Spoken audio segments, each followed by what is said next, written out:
insolite vous ouvre ses portes.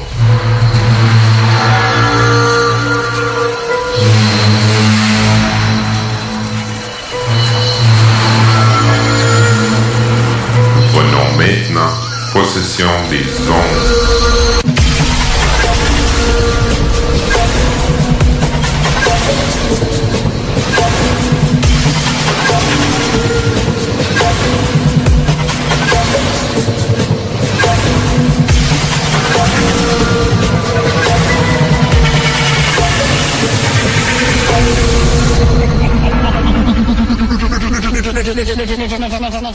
Bonjour, mesdames et messieurs. Bienvenue à l'émission de l'Association québécoise d'ufologie dans le cadre de Zone Insolite à CJMD 96.9 Lévis. Alors, aujourd'hui, nous avons beaucoup d'informations à vous transmettre. À cause, encore une fois, de la pandémie, je suis avec notre technicien, André Desrosiers. Bonjour, André. Bonjour, Gilles. Ça va? Ça va très bien, merci.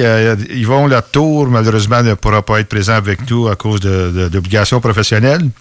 Et Ricardo, va travailler de chez lui. Il va nous envoyer son UFO Mondo qu'on va avoir le plaisir d'écouter dans cette émission.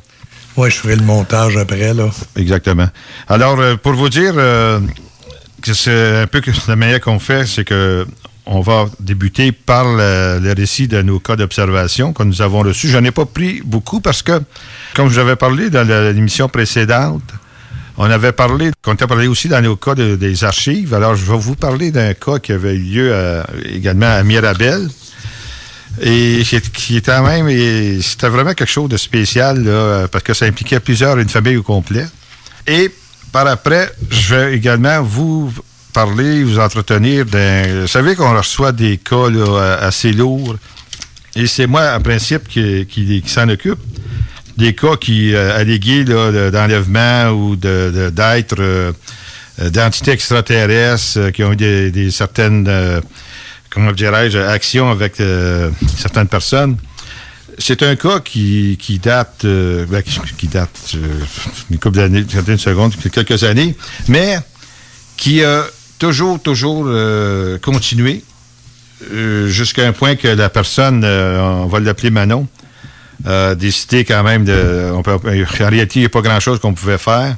On devait aller en régression malgré tout ce que ça comporte, mais elle avait décidé qu'elle voulait mettre un terme à ça. Mais je vois quand même, elle m'avait écrit son histoire sur 18 pages, très détaillée, mais j'ai quand même réussi, là, après ça, par la suite, avec elle, de condenser ça à une couple de pages que je vais vous lire. Et vous allez voir qu'il y a des gens qui vivent des choses vraiment bizarres. Ça ne veut pas dire que c'est tout relié au phénomène ovni extraterrestre, mais quand même. J'en ai plusieurs comme ça, puis c'est sûr et certain qu'on essaie de trouver des réponses, mais c'est pas toujours facile, parce que les réponses sont souvent plus mystérieuses que les questions. Alors, j'avais débuté, et aussi pour vous dire qu'à l'AQU, on reçoit des cas qui ne sont... Vous savez, on est au Québec, on s'occupe des cas qui se passent au Québec. Donc, on n'est pas à reste du monde, là, comme je l'ai déjà dit à l'émission précédente. Mais on reçoit quelques cas qui viennent d'un peu partout dans le monde, et beaucoup en France, mais on a un genre de relation, entre parenthèses, d'affaires avec une couple d'organisations en France ou en Belgique qui s'occupent de cas qu'on leur transmet. Mais il y a un cas qui m'a intéressé. C'est un cas qui s'est passé en Algérie. Ça s'est passé dans une seconde. Je vais voir la date. Le 10 h du matin, mois d'octobre. D'octobre 2000 cette année, à fin de compte, excusez-moi, c'est cette année. Alors, je vais débuter par la lecture de ce cas-là, puis après ça, nous allons tomber sur les cas typiquement québécois. Donc, le monsieur Sid Ali Gédois, et il m'écrit, il y a vers les 6 ans... vers les 6 ans, peut-être des 6 heures, non, 10 heures du matin, probablement, il y a 6 ans de ça, probablement. Vers 10 heures du matin, une journée du mois d'octobre, vers 300 bornes au sud-ouest de Tamanrasset, C'est la route qui mène à Tinzawatan. Excusez-moi, j'ai aucune idée ce que c'est, mais c'est en Algérie. Donc, j'ai pris la photo de cette chose qui flotte dans le ciel avec un vieux Nokia de 2 mégapixels seulement. Après quoi, ce bidule est sorti de la montagne sans aucun bruit, a disparu en mouvement vertical de bas en haut, en largeur, vers les 5 à 6 secondes après, et dans un mouvement aussi brusque que la langue de caméléon, je peux vous dire, ça vraiment de là-bas, ou le clignotement d'un œil, laissant derrière lui une espèce de trait lumineux aussi large que l'engin en question. La chose brillait de 1000 feux et avait une forme très bizarre, comme 2 assiettes, une grande et une petite, collées l'une à l'autre. Vu la proportion de la montagne en comparaison, cette chose faisait au moins la longueur d'un 747. Je ne sais toujours pas ce que c'est. Il faut bien dire que cette zone du désert algérien est vide de tout village, maison et de toute âme, ni zone militaire, ni champ de tir également. À peine quelques insectes ici et là. C'est tout bonnement le grand nulle part. Le chauffeur de camion avec qui j'étais, qui n'a pas l'habitude d'avoir peur vu les chemins qu'il emprunte d'habitude, s'est arrêté net et avait l'impression de peur la plus étrange que je n'avais jamais vue. Vous pouvez constater sur les photos du map la zone de cet événement étrange. Cordialement, Gédois Sid Ali. Et effectivement, M. Ali nous a envoyé des photos de l'endroit. Et exact. La photo, on voit sur un genre d'engin qui est au-dessus de la montagne. C'est comme un engin lumineux. Ça ressemble à mon cas de Gaspésie. Ça ressemble à ton cas de Gaspésie, André, oui, hein? Fait que donc, oui, c'est sûr que c'est certain qu'il n'y a pas grand-chose là-bas. Alors que ce que moi je vais faire, je vais envoyer ça, je vais vérifier. Je sais qu'il y a des organisations ufologiques au Maroc. Et je vais voir s'il y en existe en Algérie. Je pourrais lui transmettre l'information. Alors, c'est un exemple des cas qu'on peut recevoir d'un peu partout. Et aussi, on avait reçu des cas de triangle de notre ami Daniel Robin, qui a écrit un livre, je pense que c'est « Les triangles dans la nuit », que lui fait la compilation des cas d'observation triangulaire. Fait qu'on travaille avec lui pour lui envoyer nos cas. Et je pense qu'il fait une bonne job. Puis on va probablement avoir une discussion avec Daniel, si on peut en arriver à là, pour qu'ensuite ce soit dans une de nos prochaines émissions. Bon, là, on va passer au cas qui nous intéresse au Québec. Je vais y aller un peu d'une façon chronologique. Et le premier cas, c'était arrivé le 7 octobre 2020. Alors, ça s'est passé à Saint-Louis-de-Gonzague, en Plessisville et Victoriaville, pour les gens là, qui ça intéresse. Alors, c'était fait à l'intérieur d'un véhicule. La forme de l'objet est une forme cubique. C'est étrange. On en voit de plus en plus ces formes-là. On ne sait pas d'où... surtout, je pense que c'est en Europe qu'on en voit de plus en plus.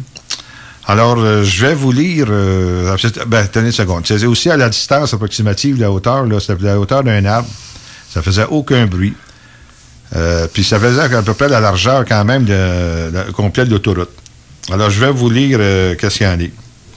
J'ai vu une lumière que je croyais à un avion. Puis, il s'approchait vers moi. Donc, j'ai accéléré pendant que l'avion atterrissait d'urgence, selon mon point de vue. C'était le temps plus C'était le temps plus plausible, puis ça s'est rapproché. Excusez, je lis exactement ce que le témoin a écrit. Donc, ça s'est rapproché, puis passé en dessous. En d'autres mots, ça a passé au-dessous du témoin. Et là, il a pu voir que c'était un gros cube, la largeur de 2 voitures environ. Et il y avait comme des rampes de néon. Et au milieu, une rangée de 3 lumières de style d'aile. Aucun bruit, aucun moteur, hélice, etc. Quand j'ai regardé ensuite dans mon rétroviseur, il n'était plus là, sur le 20, de direction Montréal, entre Plessisville et Victoriaville. J'avais alors écrit à un blogueur français qui m'avait mis en contact avec M. Boilly, qui est un de nos membres ici de la QI à Montréal. Mais le blog, pour une question bizarre, a été effacé et je ne retrouve plus l'article. Alors, c'est un cas qui s'est passé quand même Attendez une seconde. J'ai vu, moi, c'est que c'était dans la nuit du jeudi au vendredi, entre 1h et 2h du matin. C'est un cubique, un très beau cas. On va essayer de vérifier avec d'autres cas similaires, voir des similitudes entre les deux. C'est sur enquête. Donc, vous pouvez, pour noter, à cause de la pandémie, malheureusement, nos inspecteurs, nos enquêteurs ne peuvent pas se déplacer. Hein. Tous les cas que nous recevons, nous les contactons. Et par la suite, le directeur régional peut quand même continuer à faire une enquête par téléphone ou par vidéoconférence. Bon, le prochain rapport d'observation, ça s'est passé à Hochelaga, à Montréal, quartier Hochelaga. C'était une forme allongée, le devant plus rond et filé, avec des lumières vertes en dessous, des couleurs gris foncé. Donc, ça va comme suit. Donc, comme le témoin nous dit, il n'y a pas grande description, mais quand même, le cas semble excessivement intéressant. Donc, l'objet, comme on dit, la forme allongée, là, l'objet a passé derrière les nuages, puis il est réapparu un petit peu plus loin. La forme, donc, allongée, le devant, plus rond et effilé, avec des lumières vertes en dessous, de couleur gris foncé. On pense que ça pourrait être un genre de forme triangulaire, mais encore une fois, ça, c'est vraiment sous enquête présentement. On a demandé, le monsieur, il va nous envoyer des croquis et une photo qui a été... c'est plus un travail qu'il a fait. Je ne sais pas si ça va être une photo ou un dessin, mais il nous a promis 2 documents qui vont nous montrer à peu près ce qu'il a vu. Alors, on devrait recevoir ça ces jours-ci. Ça va aller sur notre site web, ça c'est sûr et certain. Alors ça s'est passé à 19h50 et ça a duré à peu près 10 secondes, pas plus long que ça. Donc, encore une fois, on reste un peu sur notre appétit là-dessus, mais c'est sous enquête. Le prochain rapport d'observation a lieu le 24 octobre. C'est le titre du rapport d'observation, c'est « Aucune idée, lumière orange à Saint-Georges ». Donc, ça s'est passé à Saint-Georges-de-Beauce.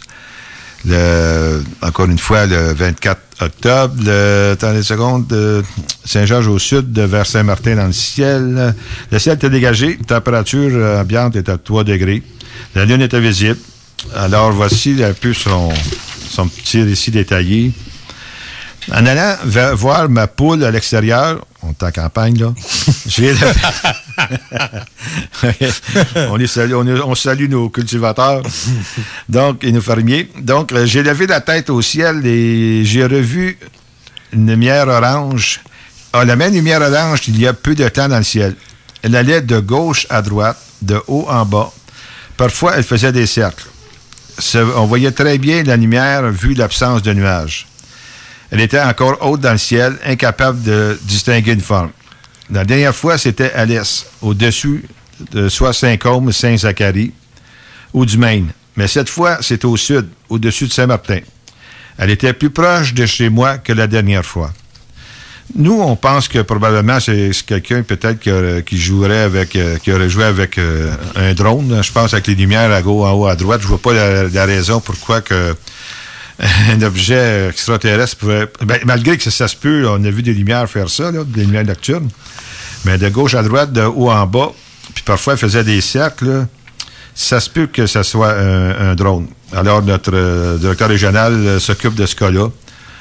On va essayer d'avoir plus d'informations dans le coin s'il n'y aurait pas quelqu'un d'autre qui aurait vu un drone ou quelque chose, le même type de lumière.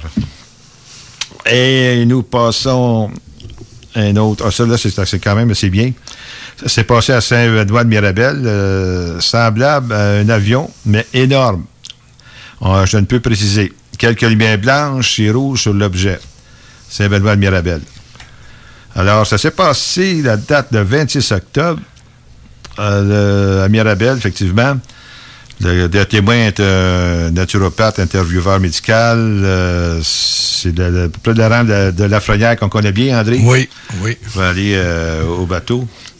Alors, attendez, le ciel était partiellement nuageux, 7-8 degrés Celsius environ. Alors, je vais passer à la description du cas. Nous étions couchés lorsqu'un bruit extrêmement lourd nous a réveillés. Je suis allé voir à ma fenêtre de gauche et j'ai aperçu cet objet qui était tellement bas, je croyais qu'il allait s'écraser sur ma maison. et qui a fait un bruit si lourd que la maison tremblait. Mon conjoint est descendu pour aller chercher les longues vues, car c'était aux petites heures du matin. Et nous n'arrivions pas à voir en détail lorsqu'il est remonté à l'étage avec les longues vues, l'objet était déjà rendu dans le chemin à côté de chez nous, en suspension, au-dessus du sol, pas très haut. Nous ne pouvions voir le détail de l'objet, mais celui-ci avait une multitude de lumières rouges et blanches clignotantes. Et tout d'un coup, il n'y avait plus un son. J'ai trouvé cela très étrange. C'est comme s'ils avaient coupé totalement les réacteurs. Et par la suite, tranquillement, l'objet est parti à la même hauteur, pas haut dans le ciel. Nous pouvions le voir s'en aller, mais aucun son n'était audible. Jusqu'à ce jour, nous ne savons pas ce que c'était. Nous avons cru que c'était possiblement un avion militaire. Possiblement, de parenthèse. C'est la seule explication logique que je peux y trouver. Mais je ne suis pas encore convaincu de cela. Nous avons appelé à Transport Canada et laissé un message, mais personne ne nous a rappelé à ce jour. Ça, c'est pas surprenant. Bien, comme il n'y avait pas aucun son, je présume que c'était pas un avion. Non, c'était sûrement ni un hélicoptère, ni un avion. C'est vraiment... Ça, c'est un cas que c'est Yvon qui s'occupe, là, personnellement, de faire de ce cas-là. On a demandé pour avoir un croquis, un dessin, ou aller... Des fois, on fait des suggestions pour lui montrer qu'est-ce que ça pouvait être. On peut aller sur... On a tellement dans notre banque de photos, on a tellement d'exemples qu'on peut leur envoyer sans nécessairement lui dire quoi voir. Ben oui. Tu sais. En tout cas, on va suggérer. Là, suggérer, exactement. Fait que c'est un cas excessivement important pour nous autres. C'est proche, en plus. Donc, on vous tient au courant. Ils vont probablement, les prochaines émissions qui seront présentes, ils pourront nous faire l'analyse de ça, suite à l'enquête. La prochaine émission, ça va être... l'émission, excusez, le prochain rapport d'observation. Je déparle, André. Ça a eu lieu le 15 novembre. C'est quand même rapproché. C'est à Rimouski. La personne, c'est un professionnel du transport au Québec. Et donc, attendez, ça s'est passé la municipalité d'observation à Saint-Odile de Rimouski. C'est en forme de boomerang. L'observation a duré... elle s'est passée à 21 heures. Elle a duré à peu près 20 secondes. C'est vite. Oui, quand même, c'est vite. C'est un objet de couleur en forme de boomerang. Puis ça, de plus en plus... C'est une autre forme qui revient de plus en plus dans le monde ufologique pour la description des ovnis, le boomerang. La couleur de l'objet, c'est qu'un contour gris, le corps de l'objet se confond avec son environnement. Nous avons eu un cas avec similaire parce que le témoin a envoyé un genre de croquis. Un croquis. C'est vraiment similaire à ce qu'on a déjà vu. En tout cas, ça aussi, Rimouski, c'est notre directeur régional chez Michel. Il y a des I qui s'en occupent. Alors, on va avoir des informations plus tard là-dessus. Alors, je vous fais la description détaillée de l'événement. Bonjour. Après réflexion, je suis décidé à vous transmettre ce que j'ai vécu à la fin de l'été. Donc, ça s'est pas passé, excusez-moi, donc ça s'est passé le 18 septembre cette année. Le rapport, nous l'avons reçu au mois de novembre. Au mois de novembre, oui, exact. J'habite dans la municipalité de Saint-Odile, à Rimouski, à environ 7 km au sud du fleuve Saint-Laurent. Nous sommes le 18 septembre 2020, en soirée. J'ai fait un petit feu et placé 2 chaises autour de celui-ci. Et avec ma conjointe, nous prenons une petite coupe de vin tout en bavardant. Vers 20h45, ma conjointe se retire pour préparer un souper tardif. Je lui dis alors que je vais demeurer encore un moment pour contempler le ciel étoilé et méditer un peu sur l'immensité de ce firmament. On va être zen. Le temps est parfaitement clair et sans nuages. Alors, en fixant une étoile dans ce panorama céleste, je détecte le mouvement d'une forme, et ce, à droite de l'étoile que j'observais. Je fixe alors ce mouvement et j'y perçois une forme bien définie.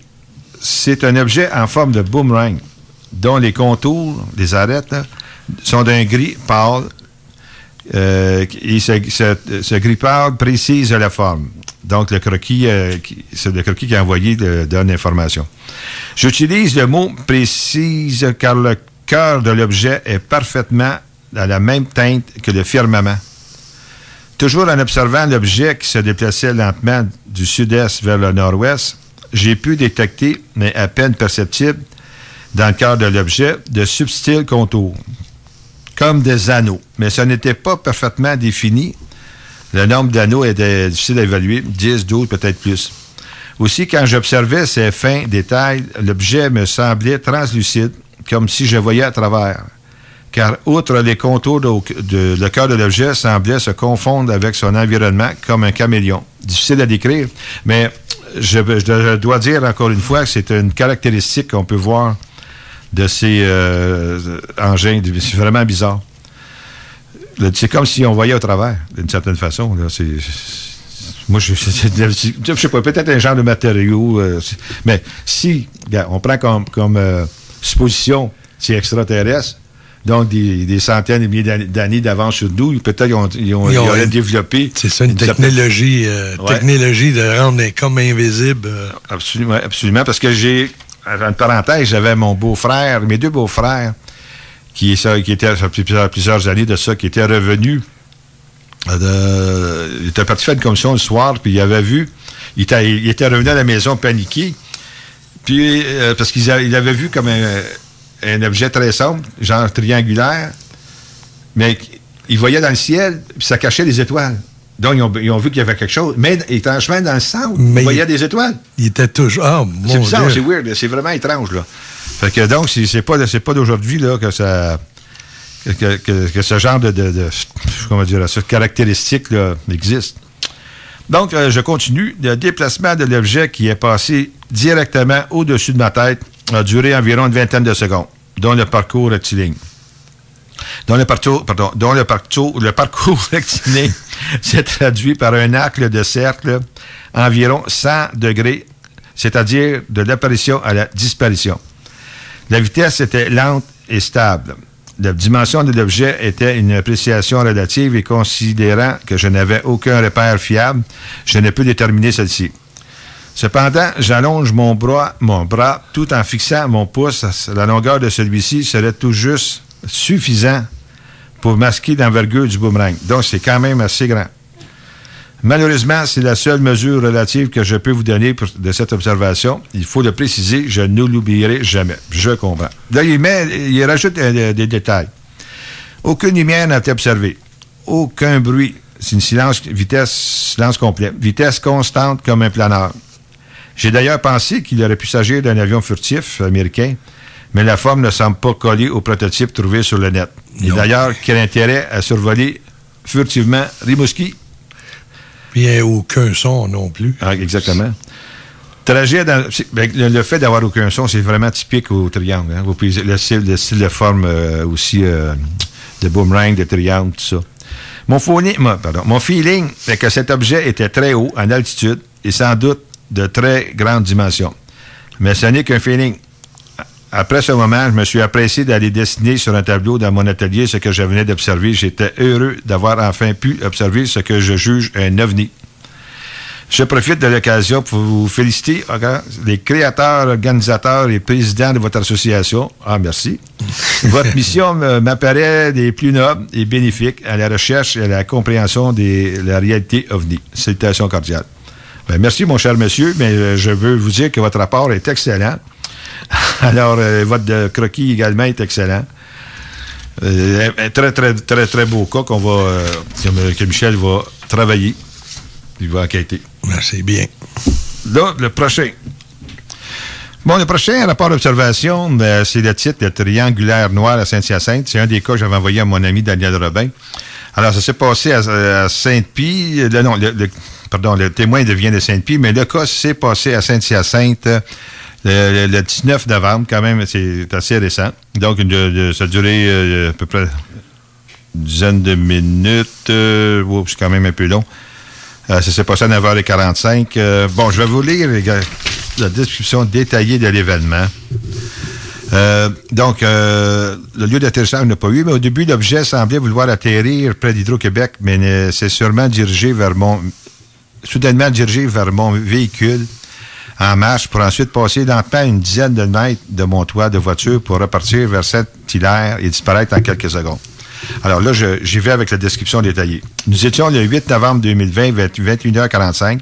Moi et ma blonde, nous roulions sur le grand rang près du passage des trains quand soudain nous avons aperçu au loin un objet lumineux avec des lumières rouges et blanches de chaque côté, volant bizarrement et en pointant vers les lumières qui éclairaient la grande cour d'Hydro-Québec, mais très haut. Quand soudain, l'objet s'arrêta, net, en restant stable.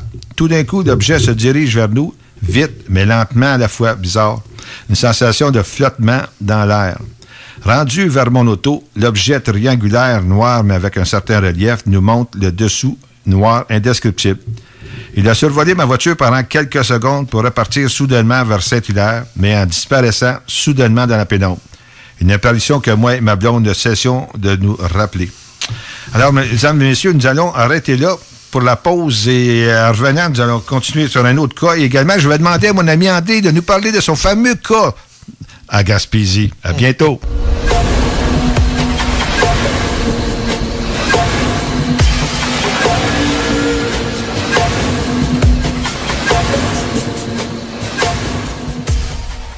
Bon, nous voilà de retour. Alors, pour continuer les rapports d'observation, en fin de compte, il m'en reste un. Après ça, nous allons tomber sur le cas en archive, là, le cas de Mirabel. Alors, je vais vous lire celui que... Le dernier cas, on a reçu ça le 19 novembre, mais c'est un cas qui date quand même de 2013, qui s'est passé le 15 juillet 2013. Je crois qu'on nous en avons déjà touché un bout. Les gens... Plusieurs personnes ont des observations quand même assez étranges, puis ils ne peuvent pas se l'expliquer. Alors que, donc, il y a mieux, comme on parlait déjà, André, au lieu de faire rire deux autres, il y a mieux de cacher. En plein ça. Ça reste à l'intérieur, mais depuis 2013, on sait que le phénomène OVNI a augmenté, la compréhension a augmenté. Ça ne veut pas dire que tout le monde croise extraterrestre, c'est loin de là. Objet OVNI, c'est objet volant non identifié. C'est simplement que c'est pas identifié. Ça peut être toutes sortes de choses. Alors, mais c'est sûr que on s'aperçoit, nous, à l'AQU, que les gens sont de plus en plus ouverts au phénomène. Donc, j'imagine cette personne-là a décidé de nous envoyer ça pour en parler. Donc, ça s'est passé à Bois-Châtel le 15 juillet 2013, encore une fois. Et donc, le ciel était dégagé, il faisait 21 degrés, une température d'été. Alors, je vais vous lire le résumé de son récit détaillé. Donc, ça fait un bout de ces événements, effectivement. Ce n'est pas la première fois que je vois des ovnis, mais sur ce coup-ci, je suis sûr que ce n'était pas un phénomène naturel ou un aéronef conventionnel.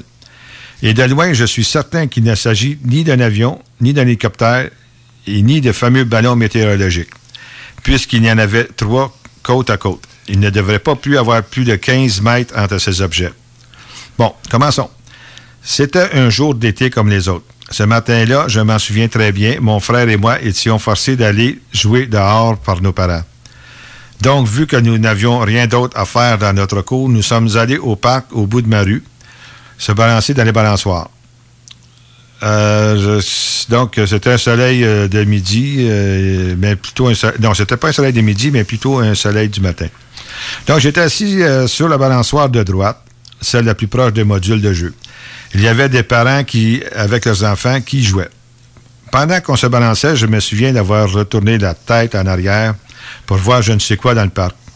Avec le balancement du parc, mon point de vue ne cessait de changer de place, c'est évident. C'est ainsi qu'à un moment, j'ai fini pendant un bref instant à regarder dans le ciel. Donc, pendant ce bref instant qui se balançait, il a remarqué qu'il y avait quelque chose d'étrange.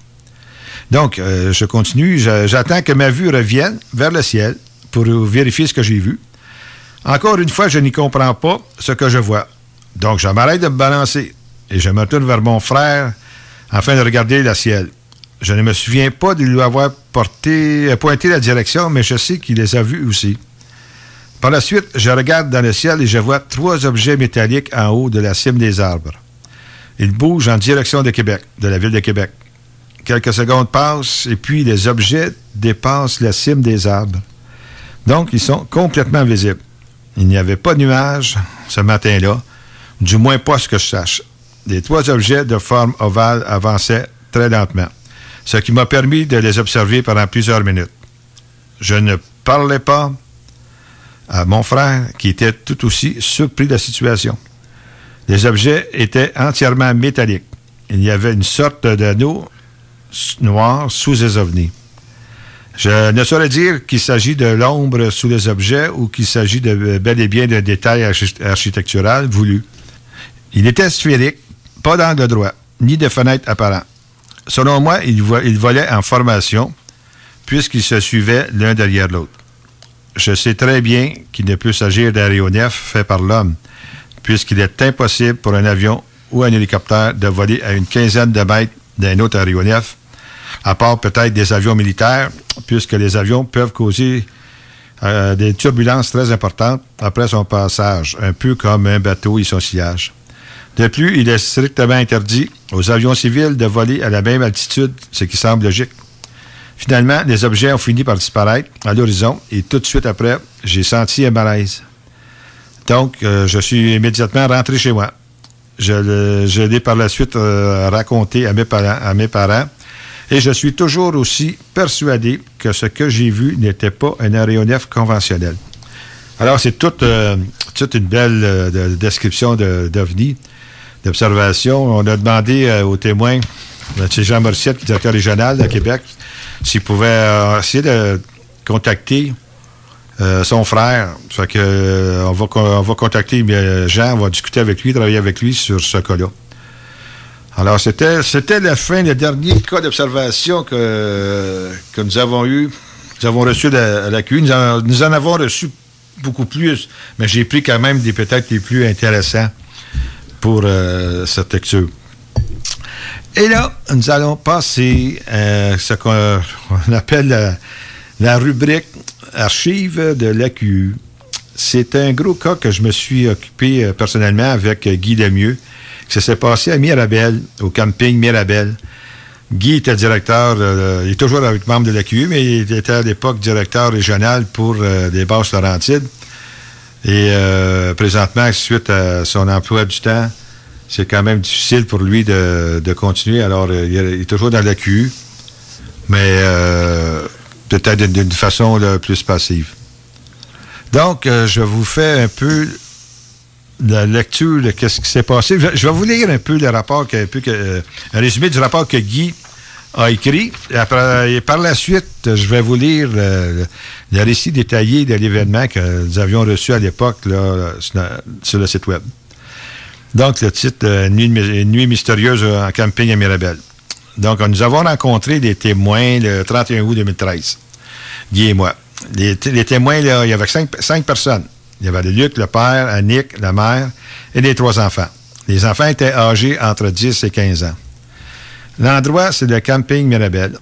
La date des événements, c'est le 5 août 2013, entre 23h et minuit. Il est bon à noter que c'était probablement les seuls qui étaient debout à cette heure-là. Il n'y avait pas grand monde au camping, comme on nous avait dit. Puis à l'endroit où eux étaient, comment je pourrais dire, camping, là, où ils avaient mis le roulotte ou... Oui, tout ça. C'était pas mal dans un plus éloigné que les autres. Ah, OK. Tu sais, c'était un endroit qui était quand même... plus sauvage, plus...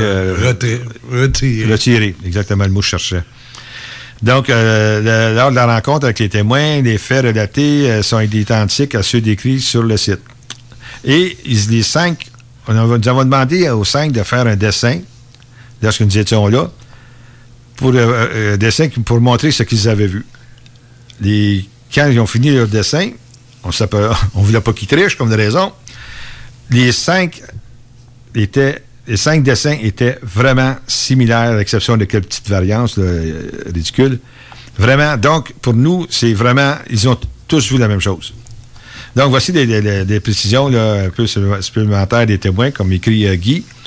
Donc, l'appareil était à la hauteur d'une antenne cellulaire, située à environ 500 pieds des témoins. Les enfants ont alors imité leur père en faisant des signes avec la lampe torche. Parce que le Luc s'est pris, il y avait une énorme lampe torche puissante. Puis lui, il a commencé à vouloir faire des interactions là, avec l'OVNI. Les enfants ont fait pareil avec la petite lampe torche. Mais là, quand ils ont fait ça, l'appareil s'est arrêté, puis il s'est tourné vers eux en se rapprochant. C'était quand même assez loin, là. La forme de l'objet ressemblait à une étoile au tout début, mais en se rapprochant à une vitesse là, incroyable, la forme ressemblait beaucoup plus avec une assiette, mais avec un dôme dessus. Beaucoup plus loin, ils ont également vu 2 autres objets de lumière rouge. Nick avait l'impression que ces 2 objets à lumière rouge assuraient comme une genre de surveillance de l'objet principal, que lui, l'objet principal, avait des lumières bleues, rouges, jaunes et blanches. Par la suite, les lumières rouges se sont approchées de l'objet principal. Les 3 ont fusionné. Et l'appareil qui était juste au-dessus des arbres, environ 300 pieds, parce que là, il faut dire que si l'antenne cellulaire était dans la direction nord de ce qui était le camping, donc dans la direction nord. L'appareil était à cette hauteur-là, à cet endroit-là. Par la suite, l'appareil a bougé pour se rendre à l'est du campement. Complètement à l'est du campement, peut-être à 90 degrés. Okay. Donc, c'était à peu près à 300 pieds, comme qu'ils disent, des arbres. Là, il y a une lumière très, très, très éblouissante, un genre de DEL, très puissant. Et c'est à ce moment-là que tous les témoins ont mieux vu l'appareil, qui avait la grosseur, écoutez, là, d'un bloc appartement, c'est quand même immense. Il y avait un bruit qui est décrit comme un grondement ou une vibration. Ce bruit-là ressemblait plus à une induction intense d'une ligne électrique. 3 jours après cette soirée, Luc a vu passer 3 F-18 entre 22h30 et 23h. Alors, ça, c'est comme un résumé, mais je vais vous lire le récit que nous avions reçu à l'époque, qui est quand même assez explicatif. Donc, c'est Annick qui parle, là, la mère. J'étais en camping à Mirabel avec mon mari et nos 4 enfants. Mais il n'y en avait seulement que 3 qui ont vu ils ont été témoins, parce qu'il y en a un qui était à l'intérieur de la roulotte. Donc, on observait les étoiles filantes quand mon mari a remarqué une étoile qui brillait plus que les autres. On s'est mis à regarder cette étoile sans arrêt. Elle se déplaçait en tournant en rond, et elle se déplaçait très rapidement pour ensuite reculer, et elle zigzaguait. Mon mari a pris un gros spotlight et faisait des appels de détresse à cette lumière étrange, qui passait du bleu au rouge au jaune-orange. Ensuite, 2 autres lumières se sont placées près de l'autre pour former un triangle très visible avec des lumières rouges. Ce qui suit fut incroyable. Une de ces 3 lumières s'est déplacée très rapidement et s'est dirigée vers un autre point lumineux, plus loin dans le ciel, et la lumière a fusionné avec l'autre qui était... a fusionné avec l'autre. C'était à couper le souffle. Après la fusion, la lumière lumineuse est devenue géante. Mon mari, pendant tout l'événement, envoyait toujours des signaux de détresse avec son spot à cette boule lumineuse. Et chose étrange, elle réagissait. Et là, ce qui arrivait était impossible selon moi. La lumière s'est dirigée vers nous. Il y avait une antenne satellite cellulaire près de nous et le temps de cligner des yeux, elle était passée de la hauteur des étoiles à la hauteur de l'antenne satellite. Elle était face à nous dans le ciel et se dirigeait sur nous. Elle était environ à 2 terrains de football de nous. Et comme que je vous disais, étant sur les lieux, j'ai pu aussi apprécier la distance, là. C'est vraiment pas loin de 2 terrains de football. Peut-être un petit peu moins, mettons un terrain et 2 tiers. Donc, à la dernière minute, l'OVNI a changé de direction et s'est dirigé vers la forêt, donc à un genre de 45 degrés. Elle est passée assez près de nous pour pouvoir distinguer l'objet très clairement, et c'était une énorme cloche illuminée de lumière rouge, et le bruit était aussi fort que la vibration du tonnerre. Elle a longé la forêt et a disparu de l'autre côté du terrain. Alors, c'est la forêt. Et quelques secondes plus tard, la forêt s'est illuminée d'un éclairage comme si c'était le jour. Pendant ce temps, dans le ciel, il y avait toujours les 3 lumières en forme de triangle qui observaient l'autre lumière géante au sol. 10-15 minutes après, plus rien, tout était redevenu clair. Les enfants étaient en état de choc et moi, je pleurais de peur. Le lendemain, à notre réveil, nous avions nous avions donné une explication à donner aux enfants. Même nous, on se questionnait sur cette chose. On essayait de se convaincre que c'était autre chose, mais quoi? Jamais je n'oublierai cette nuit. Et encore moins les enfants qui sont encore estomaqués par cette nuit. Et nous avons eu des visiteurs mystérieux. Et comme d'habitude, nous n'avions pas de caméra pour filmer. Nous avons avisé les enfants de ne parler de ça à personne. Les gens vont nous traiter de fous et de menteurs.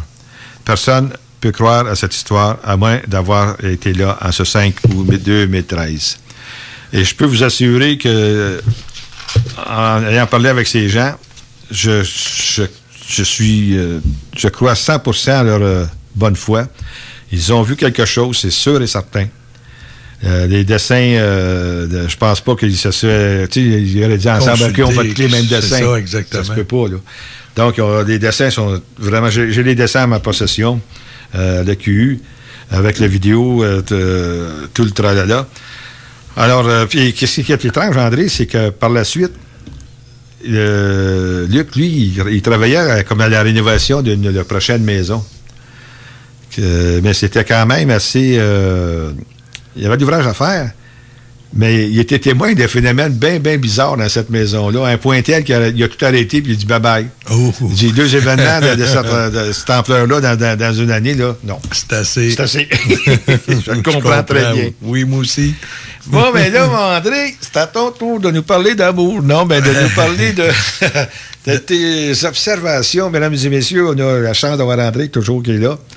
Alors, conte-nous deux quand je prends l'observation de Gaspésie, c'est celle de Tremblant. Ben, je dois commencer par celle de Tremblant, parce que pour que vous compreniez un peu ce qui est arrivé en Gaspésie, c'est que on est en juillet 78.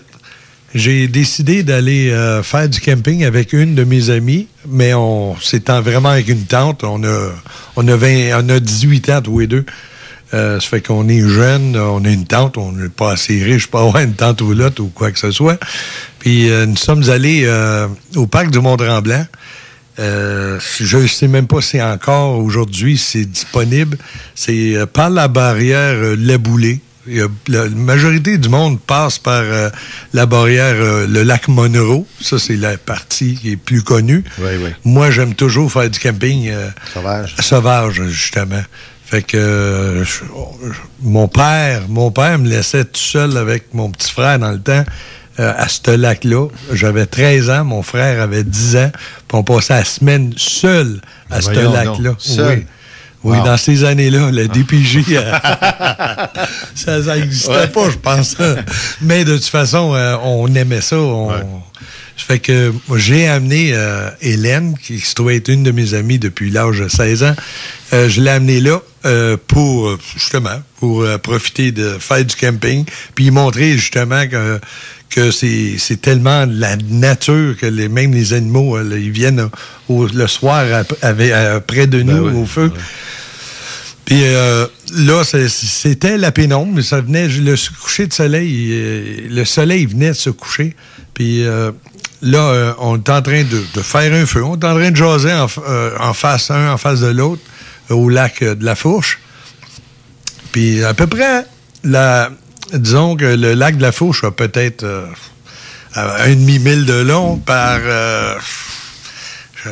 mon Dieu, il n'est pas gros. C'est pas un gros lac. Non, c'est vraiment pas un gros lac. Puis on était à peu près à mi-chemin du lac. Okay. Comme que tu nous as montré sur le Google Maps tantôt. Oui, c'est ça. On était au milieu du lac à peu près, mais pas dans le milieu, là, mais sur le bord de l'eau. Puis là, on jasait, puis à un moment donné, j'ai ressenti un picotement partout sur le corps. Fait que là, je me suis posé des questions. J'ai dit, coudonc, tu ressens-tu ça, toi, Hélène? Elle me demande, qu'est-ce que tu ressens? Ben, je ressens tous des picotements comme si quelqu'un m'envoyait des aiguilles partout sur le corps.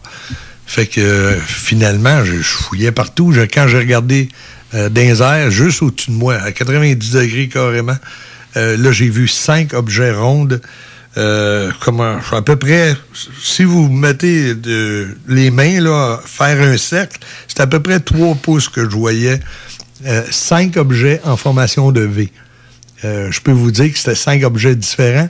parce qu'on les a observés pendant une couple de minutes. Puis, à un moment donné, il y en a 4 qui sont partis tellement vite que... Ah oui? Oui, les 4 là, sont partis tellement vite qu'on a eu de la misère à les suivre. Puis, le 5e est resté là, puis il a descendu de l'autre bord du lac, autrement dit, du côté est de ce lac-là, il y a une petite colline, puis on l'a vu descendre en arrière de la colline.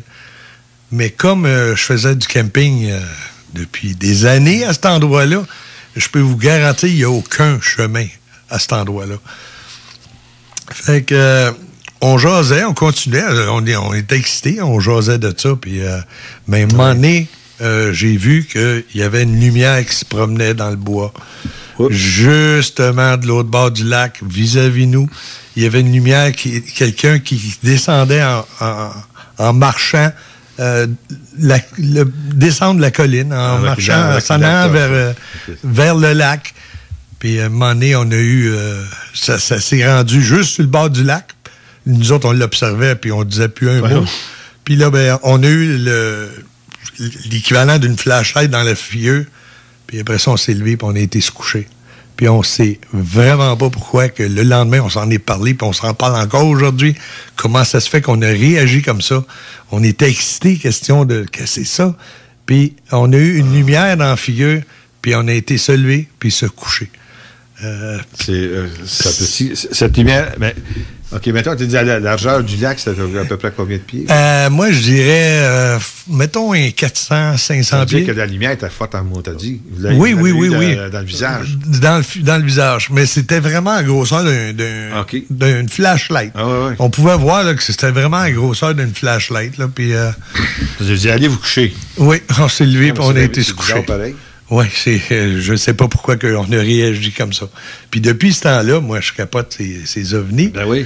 Puis là, après ça, je me suis mis chum avec un pompier à Laval.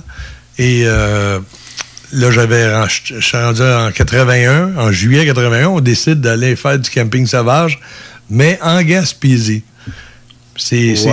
Puis là, ben, c'est là qu'on est arrivé, il était encore là, quasiment pénombre. On est arrivé, il était à 9h15, 9h30. On s'est dépêché pour planter la tente. On a levé une barrière. C'était marqué de ne pas passer.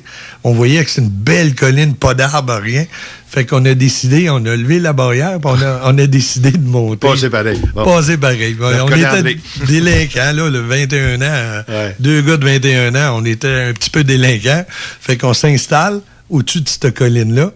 Et le temps de installer la tente, juste pour vous montrer, on était tellement proche du rocher percé qu'on le voyait du côté est.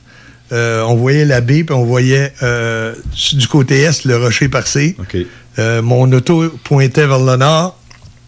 Et à peine le temps de tout s'installer, mon chum me demande « Veux-tu une bière? » J'ai dit... J'ai même pas eu le temps de dire non. J'ai ressenti le même picotement. Le même picotement, oui.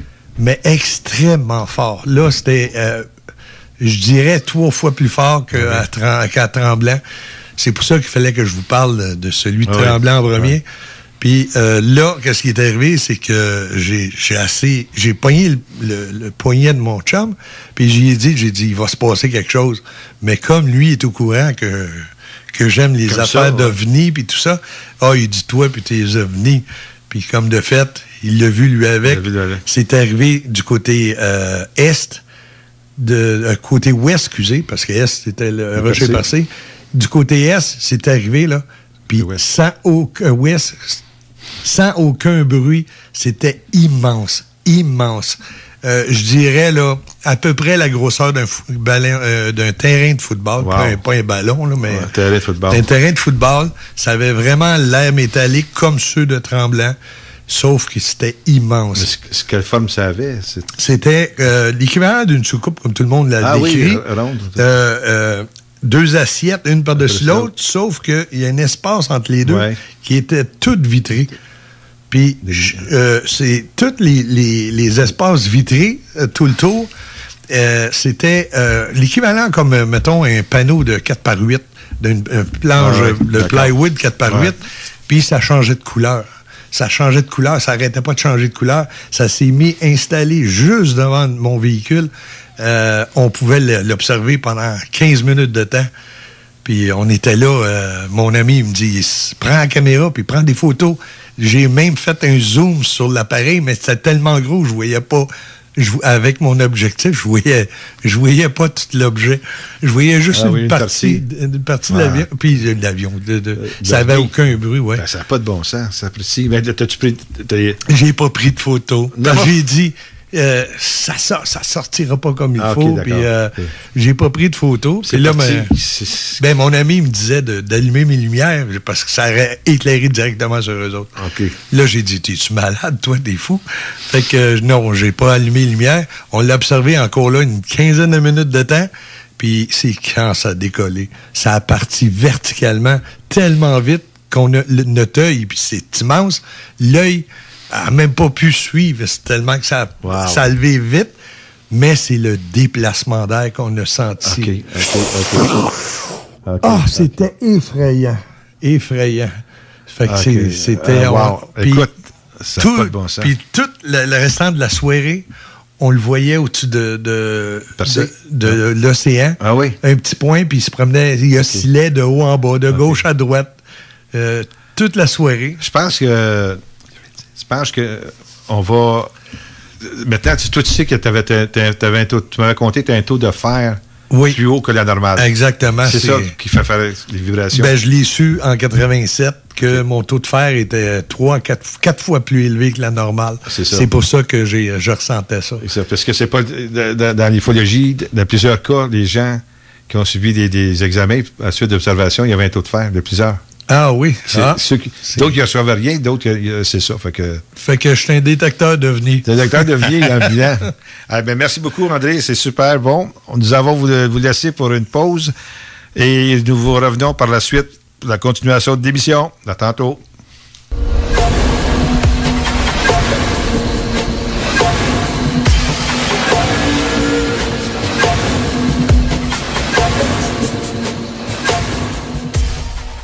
Nous voilà de retour, chers amis. André, juste avant qu'on parte en pause, tu nous avais parlé tu nous as conté tes 2 expériences vraiment spéciales. Là. Puis je pense que ces expériences-là, on peut les trouver, du moins les verbatim de ces expériences, sur le Facebook. Oui, en plein ça. Nous avons fait, toute la gang, on a fait une capsule, puis on peut les retrouver sur l'OQU, sur le site de l'OQU, mais sur Facebook. Vous allez retrouver juste la dernière, là, celle de Gaspésie seulement. OK. En parenthèse, la plus récente. Là. Oui, c'est en plein ça. OK. On va aller écouter ça. C'est vrai que la plupart des directeurs régionaux ont fait en sorte que ils ont parlé un peu de leur vécu aussi, qu'est-ce qu'ils ont amené sur l'ufologie, à aimer ça. Alors, j'invite les gens à aller voir. Ce serait vraiment merveilleux.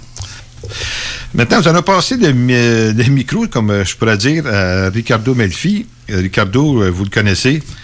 C'est un membre régulier à l'émission à cause de la pandémie, mais il va travailler de chez lui. Ricardo est le vice-président, directeur des opérations à l'AQU. On a 2 vice-présidents, Yvon Latour, qui s'occupe des recherches sur le terrain. Ricardo va vous en parler un peu. Et Ricardo qui s'occupe pas mal de sites web, de tout ce qui est médias, et aussi pas mal des opérations aussi d'une certaine façon. Alors, Ricardo, je te laisse la parole. Allez-y, mon ami. Bon, eh bien, bonjour. Étant donné la pandémie, je me retrouve dans un endroit secret pour enregistrer cette petite chronique UFO Mundo du 19 décembre. Aujourd'hui, je vous entretiens de quelques sujets. Le premier sujet, on va parler du magazine UFO Mundo. C'est un magazine PDF qui a commencé depuis deux ans environ.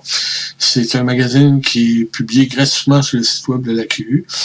Donc, depuis que la pandémie a débuté, on a arrêté les publications tout simplement parce que, premièrement, j'étais pas dans le mood moi non plus. Comme plusieurs personnes, j'étais très... disons qu'on était tous en train de faire d'autres tâches, attachés à d'autres tâches, donc puis on n'avait pas la tête à cela. Donc néanmoins, il y a eu quelques publications qui ont été publiées sur le site web de l'AQU que vous pouvez aller retrouver sur la section UFO Mundo, qui c'est gratuit, vous pouvez les télécharger. Et puis, le prochain UFO Mundo, ça va être en début de l'année prochaine, en 2021, qu'on espère que ça sera une meilleure année. Puis, je reçois toujours les collaborateurs qui participent au UFO Mundo, car les gens écrivent de façon bénévolement. Et de façon bénévole, excusez-moi. Puis, je remercie les collaborateurs comme André Desrosiers, et également Yvon Latour, Jean Morissette, Jean Vizina, Gilles Milot, Anne Thériault, tous les gens qui participent, Michel Dézy.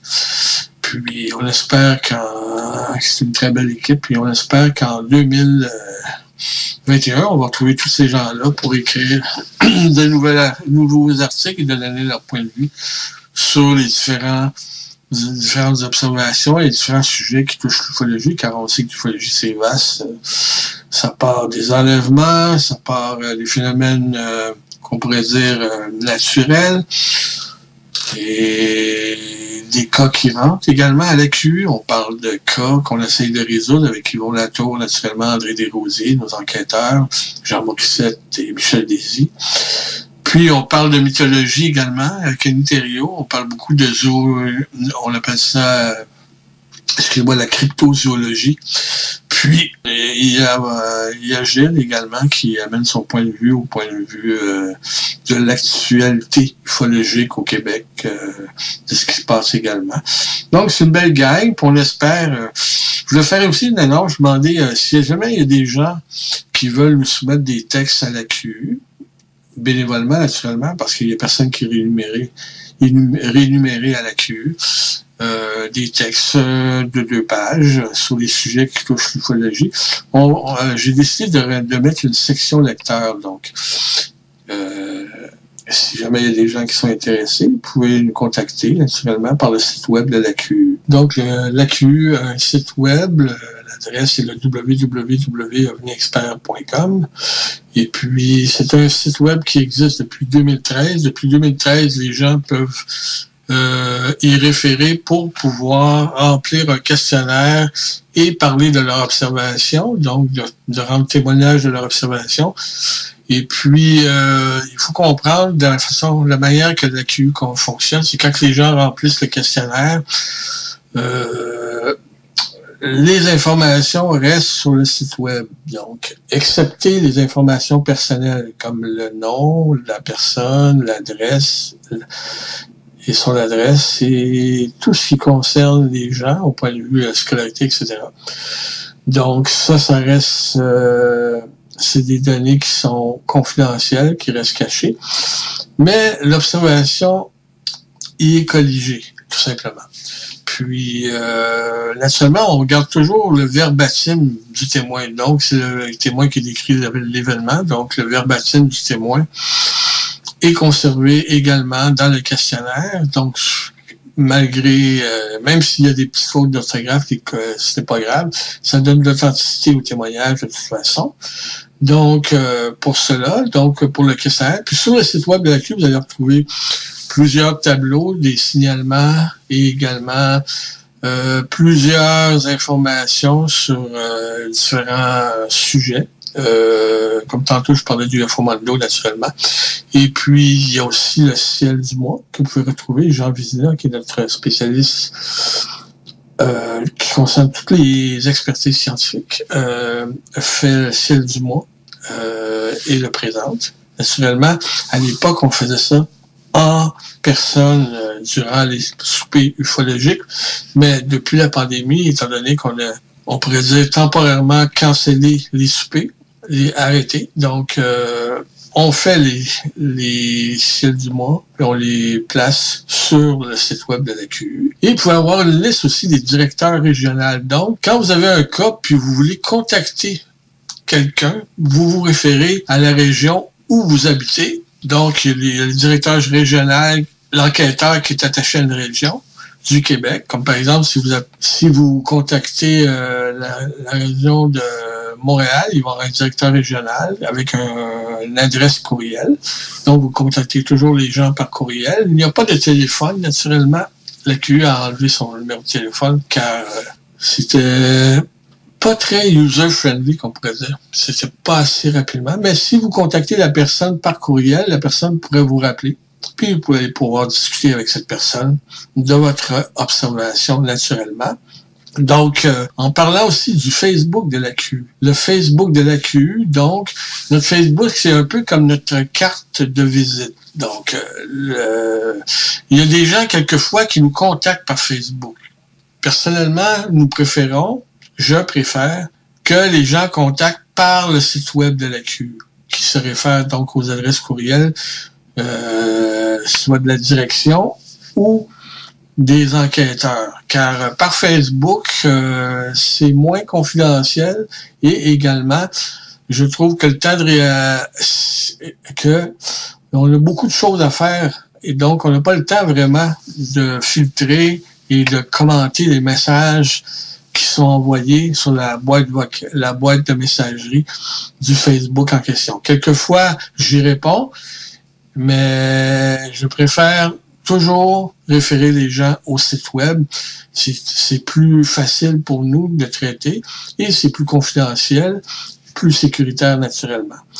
Donc, à l'avenir, si vous avez des messages à envoyer, envoyez-le par le site web de l'AQU. Il y a toujours, allez voir dans les directeurs régionaux et les directeurs, les dirigeants, naturellement. Il y a Gilles Milot, il y a moi, Ricardo Melfi, vous allez voir mon adresse courriel. Donc, et plusieurs autres. Si vous avez une question pour le scientifique, vous avez Jean Vizina également. Et vous avez Michel Désy, qui est là pour... qui fait partie du GIT, du groupe d'intervention technique, que lui pourrait répondre à certaines de vos questions. Et Yvon Latour également, qui est là, qui est le directeur des enquêteurs de terrain. Donc, c'est lui qui s'occupe de tous les enquêteurs de terrain à travers le Québec. Donc, ça va être une question pour Yvon. Il y a aussi également son adresse courriel. Donc, il faut passer toujours par le site web pour faire des demandes à l'AQU. Et il y a des gens également qui m'ont demandé ou qui m'ont envoyé quelques critiques parce qu'ils disaient qu'il n'y avait pas assez, que les articles étaient souvent en anglais sur le site web de l'AQU. C'est la raison pourquoi c'est en anglais, c'est que nous, on filtre, on essaie de trouver les nouvelles les plus intéressantes. Les nouvelles les plus intéressantes du moment. Et souvent, l'actualité est diffusée en anglais. Naturellement, si on a de l'actualité récente, fraîche en français, nous allons mettre la dépêche en français. Mais, habituellement, les dépêches viennent des États-Unis, de l'Angleterre ou ailleurs. C'est souvent en anglais, les agences de presse. Donc, c'est pour cela qu'il y a beaucoup d'articles qui sont placés sur le site web sur le Facebook de l'AQU, excusez-moi, qui sont en anglais, tout simplement. Parlons maintenant un petit peu d'actualité ufologique. Il y a une nouvelle qui circule présentement dans le domaine de l'ufologie, qui a été diffusée dans les médias cette semaine, mais qui a été quand même occultée à cause de la COVID-19, naturellement. Donc, c'est une nouvelle à l'effet qu'un ancien ex-général israélien retraité, responsable de la sécurité spatiale, qui a affirmé en entrevue dans un journal hébreu, qui a été repris dans le Jérusalem Post, naturellement. Lui a affirmé en entrevue que les extraterrestres existaient, c'était vraiment réel, et que les Américains avaient contracté, on pourrait dire, avaient signé un contrat avec eux, et que il y avait bien une fédération galactique, et que les terriens n'étaient pas invités à cette fédération, car nous n'étions pas encore prêts pour faire partie de ce groupe d'élite intergalactique. Donc, c'est la grosse nouvelle qui circule en ce moment. Naturellement, la personne du nom de Haim Eshed, qui est général israélien, c'est une personne qui est quand même assez haut placée à l'époque où il était employé par l'armée israélienne. Il a fait partie du programme spatial de 1981 à 2010. Et puis, de la sécurité spatiale. Et puis, il a fait partie de plusieurs projets secrets, naturellement, militaires, au point de vue spatial. La raison pourquoi il discutait de ce sujet, c'est qu'il faisait la promotion de son nouveau livre qui s'appelle, si on veut, The Universe Beyond the Horizon, si on veut, l'univers au-delà de l'horizon, si on fait une traduction littérale, naturellement. Donc, il était là pour promouvoir son nouveau livre. Faut comprendre que M. Esched est âgé de 87 ans, donc ce n'est pas le premier, d'ailleurs, pas le premier fonctionnaire gouvernemental d'un pays qui sort de l'ombre pour affirmer que les extraterrestres existent et qu'ils sont bel et bien ici et non pas inexistants. Donc, Monsieur Esched n'est pas le premier. Et puis, dans le passé, on a vu des gens comme Paul Hellyer, qui était un ancien fonctionnaire, si on veut, directeur de la défense du Canada, sous John Diefenbaker à l'époque, pour les conservateurs, qui est sorti dans les années 2000 pour sensiblement faire la même prétention que les extraterrestres existent et qu'ils sont bien et bien là, autour de nous, et qu'ils veulent pas se faire voir naturellement car nous ne sommes pas prêts encore, nous sommes trop primitifs. Et parfois, quand je regarde ce qui se passe dans le monde et ce qui se passe aujourd'hui même au Québec, je peux comprendre que s'il y a une race d'extraterrestres qui existe, je peux comprendre qu'ils restent... ils préfèrent rester sous le radar, tout simplement, et de continuer leur travail. Mais il faut toujours prendre ces prétentions-là avec un grain de sel, car souvent, les gens, je ne remets pas la crédibilité des gens en doute, parce que souvent, ces gens-là sont très crédibles. Si vous regardez leur curriculum vitae, leur antécédent, vous allez vous apercevoir que c'est pas des gens, monsieur et madame tout le monde, ces gens-là. Et puis, néanmoins, souvent, ce qui arrive, c'est qu'il manque des preuves empiriques. On attend toujours, on reste toujours sur notre faim présentement. Donc, présentement, cette nouvelle, elle est très intéressante. Je trouve que c'est très intéressant. Puis, je trouve ça très rafraîchissant également. Mais attendons d'avoir des preuves plus concrètes de ce que M. Esched avance. Donc, je ne porterai pas de jugement sur l'information qui a été donnée. Puis, je demanderai aussi aux autres ufologues de faire attention, de ne pas tomber dans le piège de la facilité. Et également, les dénigreurs, parce qu'il y a beaucoup de dénigreurs, je voyais ça sur Internet. Les gens ont la parole facile et on pourrait dire qu'ils ont la face assez facile. C'est très facile, d'ailleurs, derrière un ordinateur, de faire des farces sur un sujet aussi délicat que le phénomène extraterrestre puis le phénomène ovni. Mais comme j'avais écrit, si les gens n'ont pas le cerveau dans le cul, excusez mon expression, eh bien, ils vont regarder cette nouvelle-là avec intérêt et également avec prudence, tout simplement, et d'arrêter de se moquer des gens qui font ces prétentions. Donc, c'est un sujet très intéressant pour nous, ce sujet-là, naturellement. Et puis, on va suivre de près les développements de ce monsieur Esched, qui est un général israélien retraité. Alors, c'est très intéressant et on ne manquera pas de vous diffuser les développements également. Parlons maintenant d'un dernier sujet qui m'intéresse beaucoup, ce sujet-là. Alors, il y a quelques semaines, j'ai décidé de redécouvrir un peu un roman qui parlait du voyage dans le temps. Donc, je me suis mis à lire la version originale et intégrale du roman de H.G. Wells, The Time Machine en anglais. Donc, en français, c'est La machine à explorer le temps. Donc, j'ai lu le roman. C'est environ, pour les gens qui n'ont jamais lu le roman, c'est une centaine de pages, 120 pages environ. C'est un sujet très fascinant qui m'a toujours intéressé. Et puis, naturellement, le phénomène du time travel, du voyage dans le temps, ça rejoint aussi le phénomène des ovnis, naturellement. Puis quand j'étais jeune, à l'époque, ce qui m'a toujours fasciné, c'était la série qui jouait, disons, à Télémétropole. Nous, c'était Télémétropole qu'on avait à l'époque, le Canal 10 à Montréal. Et la série qui jouait, c'était Au cœur du temps. Les aventures de Doug Phillips et Anthony Newman à travers le temps. Donc, ils avaient créé, le gouvernement américain avait créé une machine à explorer le temps, on pourrait dire un tunnel, il appelait ça le chronogire, donc.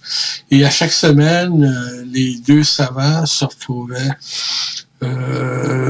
sous les lieux d'un événement historique qui était soit à venir ou qui était en train de se produire. Donc, c'était très intéressant de voir comment ils pouvaient se démêler dans tout ça, et ça nous apprenait un peu l'histoire connue, naturellement, la version officielle. Puis, il y avait aussi, donc, le roman de H.G. Wells. Et puis, également, il y avait un film qui m'intéressait aussi au début des années 80, j'avais été voir au cinéma, qui s'appelait Nimitz Retour vers l'enfer.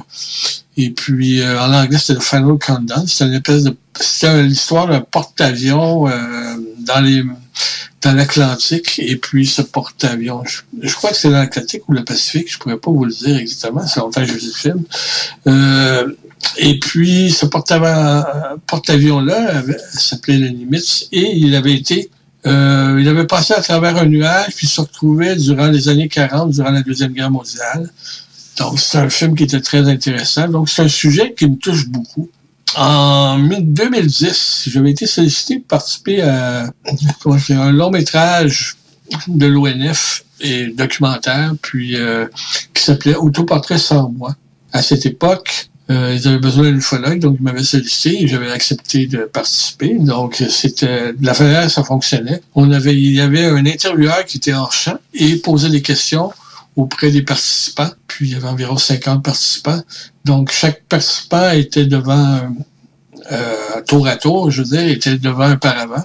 Il se faisait poser des questions sur sa vie personnelle et sur d'autres sujets. Puis, mon sujet à moi, c'était les ovnis, naturellement. Ça durait environ 1 heure comme interview. Mais, naturellement, ils prennent toujours 2 petites minutes, 2-3 minutes. Ils ont pris une partie dont je parlais d'ufologie à l'époque. Donc, c'était venu sur le sujet des extraterrestres, naturellement. On m'avait demandé ce que je pensais du phénomène extraterrestre, tout ça.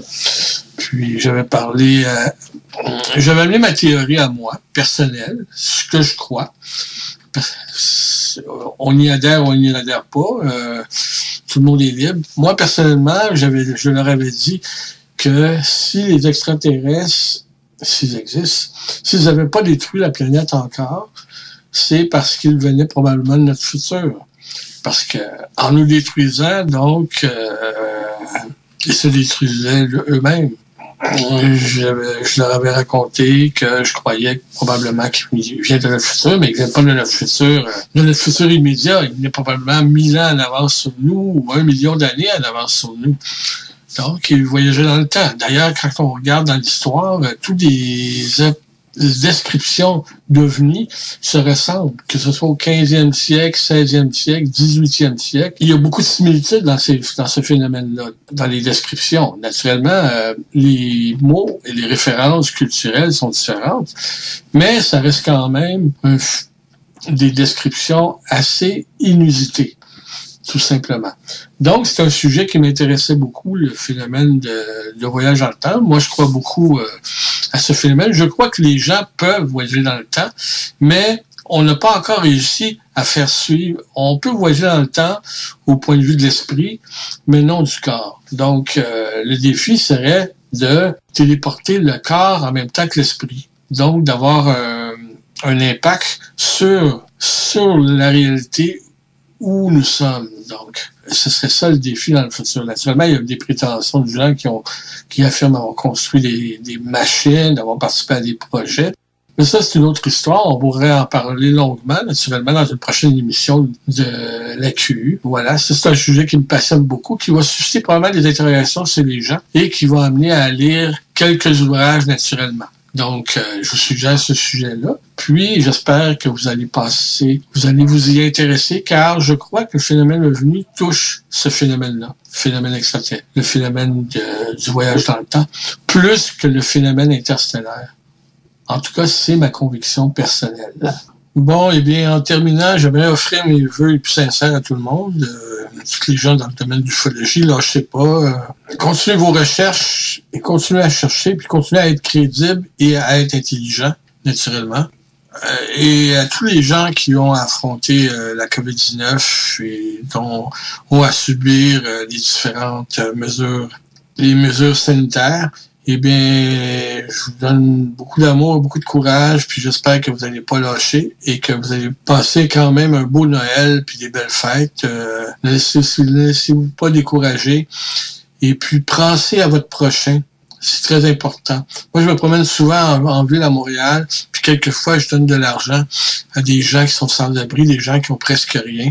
Puis les yeux s'illuminent de ces gens-là. Puis de voir qu'ils sont heureux, puis sont contents, c'est un des plus beaux cadeaux de Noël qu'on peut pas donner. Donc, j'aimerais que vous tendiez la main aux gens autour de vous, les gens de votre famille qui en ont besoin, tout simplement, et de les aider pour qu'ils puissent avoir un peu de bonheur dans leur vie. Quand c'est très difficile présentement, il y a beaucoup de dépression, beaucoup d'enfants malheureux, beaucoup de familles éclatées, beaucoup de disputes. C'est un très grand moment durant les fêtes de partager et de se réconcilier, malgré nos différences d'opinion, naturellement. Donc, je vous souhaite beaucoup d'amour, beaucoup de prospérité. Je vous embrasse tous, puis j'espère vous revoir à ma prochaine chronique, probablement après les fêtes. Donc, Gilles, je te rends l'antenne. Passe aussi un beau Noël. Merci et à bientôt. Alors, merci, Ricardo. C'était vraiment bien. Ton UFO Mondo, j'espère que si on pourra avoir ça à toutes les émissions, ça serait vraiment le fun, l'actualité qui se passe à travers le monde. Alors, mesdames et messieurs, avant, on va d'aller à la pause, je voudrais un peu vous parler de sur quoi on va s'entretenir sur la dernière partie de l'émission. Alors, je vais vous parler de Peter Chesley. Peter est une personne qui était longtemps membre de l'AQU, qui est malheureusement décédé. Et les recherches, les travaux de Peter ont été faits un peu dans l'obscurité pour des bonnes raisons que je vais devoir vous en parler. Peter était, qu'on a pas appelé ça un astronome amateur, mais très fort. Il était membre de SETI, mais la SETI League, le Project Argus. C'était un membre à vie à cause de ses travaux. Alors, je vais vous revenir tout de suite après la pause.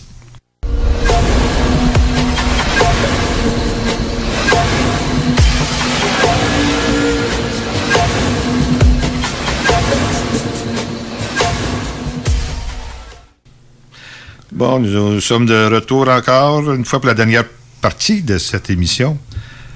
Comme je vous en avais parlé, je vais vous entretenir sur une personne que j'ai beaucoup, beaucoup aimée, qui était un grand ami à moi. Son nom, c'est Peter Chesley. Peter est décédé le 27 mai 2015. Il avait quand même, il était âgé, il avait 80 ans. Mais Peter, on pourrait dire, un des très forts radio-astronomes au Canada. Et même reconnu un peu partout dans le monde. Je vais vous expliquer un peu son histoire. Alors, ça commençait un peu... Peter venait à nos rencontres, mais son épouse filait vraiment pas. Elle était une personne qui était malade régulièrement. Elle ne pouvait pas sortir. Donc, Peter, il pouvait venir une fois de temps en temps, puis quand il venait, il nous faisait un peu de genre de démonstration de qu'est-ce qu'il faisait avec son radio-astronome. C'était une coupole parabolique d'à peu près 25 pieds qu'il avait sur le toit de sa maison. Donc, sa coupole ne bougeait pas, mais la Terre tournait. Donc, à 24 heures, il faisait le tour. Et c'est là que Peter avait capté des ondes radio que je vais vous parler un petit peu plus tard. Donc Peter était membre à vie du projet SETI, le SETI League, mais pas le projet là qu'on parle avec les ordis, là, tous les ordis ensemble. C'est beaucoup plus que ça. C'est le projet qu'on appelle le projet Argus, SETI. C'était des radio-astronomes amateurs, un peu partout dans le monde, mais quand même assez forts, qui, quelqu'un recevait un signal, allait en triangulation, essayait de déceler exactement d'où provenait ce signal, et c'était transmis à Paul Schultz, pour ceux qui connaissent Paul Schultz, qui est le directeur SETI, on peut dire, qui est le directeur de SETI, Donc, ça rentrait dans le projet de City.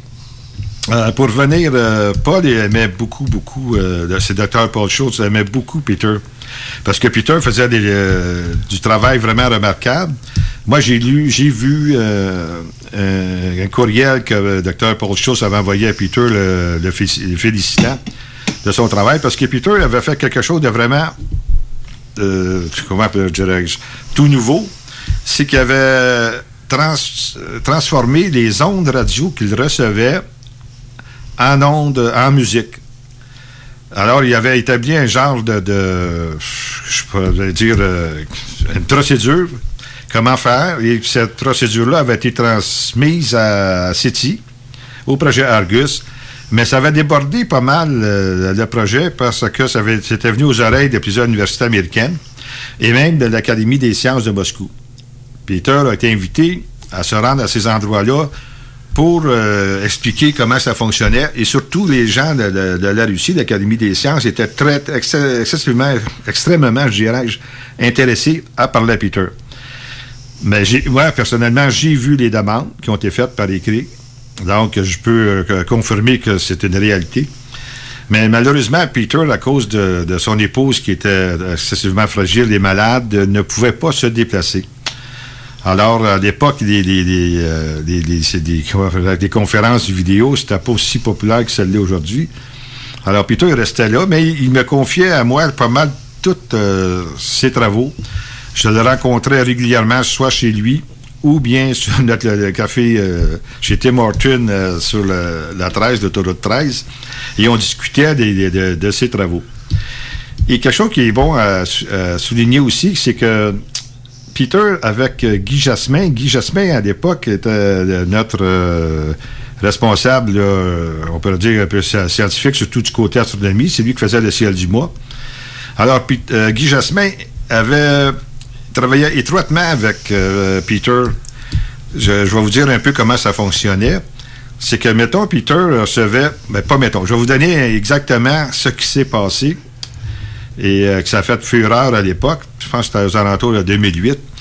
C'est que Peter reçoit un signal radio qui venait en provenance de Auriga 47. Alors, Auriga, je ne me trompe pas, c'était la constellation du Cocher. Alors, Peter a contacté Guy Jasmin qui a un observatoire ufologique. Puis il a demandé, avec les coordonnées, il a dit à Guy, peux-tu aller voir visuellement s'il y a quelque chose à ces coordonnées-là? Alors, Guy a braqué son télescope, son gros télescope, avec les mêmes coordonnées, et c'est là que Guy a dit, ça vient de Auriga 47. Mais le plus étrange, c'est que ça venait pas de l'étoile elle-même. Ils ont été en mesure, avec Peter, avec ses amis radioastronomes, de faire la différence, comment on pourrait bien dire, entre l'étoile et le signal qui provenait juste à côté de l'étoile. Et ça avait été photographié. Photographié. C'est la capture d'écran, je peux dire. Ce serait mieux comme ça. Et c'était envoyé... Peter m'avait contacté, si je me souviens bien, j'étais à Alma, je coutumier par affaire. Puis j'avais dit, écoute, on va vérifier ça. J'arrive à Montréal, on se rencontre, puis on discute de ça avec Guy. Alors, on s'est rencontrés, puis là, j'ai bien vu, même je connais pas mal l'astronomie, mais un peu moins la radioastronomie. Je me suis aperçu qu'il y avait quelque chose d'excessivement intéressant là-dessus. Alors, qu'est-ce que j'ai fait? J'ai contacté Télémétropole, TVA à l'époque, ça s'appelait Télémétropole, et ils sont venus faire le reportage, et ça a passé à la télévision, en direct. On voyait Peter et Guy discuter de ce fameux Auriga 47. Suite à ça, je pourrais dire que c'est probablement... Écoutez, là, je dis ça sous toute réserve, là, je me fasse bombarder, mais c'est peut-être la première découverte d'une exoplanète. On sait qu'aujourd'hui, il y en a des milliers, là. Parce que la manière, c'est comme si ce signal-là provenait de quelque chose qui orbitait alentour d'Auriga 47. Alors là, je dis ça sur toute réserve, comme de raison, là. On n'a jamais été capable de vérifier, mais je pense, si je ne me trompe pas, par la suite, ça a sorti comme étant une des exoplanètes. plus tard, je parle peut-être des dernières années, là, une des membres des exoplanètes, là, des nombreuses qui ont été découvertes. Encore là, une fois, c'est sous toute réserve. Mais c'est ça qui a donné de piqûre à Peter pour aller encore plus loin dans sa recherche. Peter, il recevait une fois de temps en temps des signaux, là. Des signaux, puis c'était une fois de temps en temps. Au tout début, là, c'est des signaux qui rentraient une fois par année, au mois de mars. OK. Fait que... ouais, mais comme il y avait le satellite au-dessus de sa maison, il fallait que ça soit dans la bonne période de l'année pour l'avoir aussi. Exactement. C'était toujours... Oui, c'est ça. C'était toujours... c'est comme si c'était stationnaire en quelque part. Puis une fois par année, il pognait, le 12 mars. Toujours vers les 10h, 10h30. En 10h, 10h30. Mais là, il trouvait ça bien bizarre, cette affaire-là. Et j'essaie d'avoir une fois dans mes souvenirs, là. Moi, j'étais à Edmonton aussi, par affaire, puis il m'avait envoyé, j'avais reçu un courriel que je lis présentement avec moi, une copie de ce courriel, qui disait « Gilles, we made contact ». Je dis « Wow! Wow! » Là, je réponds tout de suite au courriel à Peter. « Peter, qu'est-ce que tu veux dire? We made contact. » Je dis « Gars, moi, je reviens à Montréal dans une couple de jours. On peut se réunir. » Pas de problème. On se réunit. Ça fait que donc, quand je suis arrivé, il m'a dit « Je comprends pas. » J'ai dit « C'est comme j'ai envoyé... J'ai reçu des contacts radio. Puis comme tu sais que j'ai transféré ça en ondes radio. Et c'est bien bizarre. Je pensais tout simplement recevoir un genre de grichement ou quoi que ce soit. Mais non, c'était comme une musique, mais quand même assez bizarre, mais que je vais vous faire entendre cette musique-là, que c'était enregistré. Alors, nous allons entendre cette musique.